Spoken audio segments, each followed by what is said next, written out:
আসসালামু আলাইকুম। এটা আমার শৈশব কেটেছে। এখানে আমার বাড়ি, এই জায়গা আমার বড় বাবা স্কুলে দান করেছে।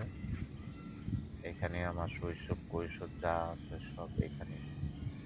আমার স্কুল জীবনের ১ম শুরু হইছে। এখানে আমার বেড়ে ওঠা, এখানে ৫ম শ্রেণী পর্যন্ত লেখাপড়া করেছি।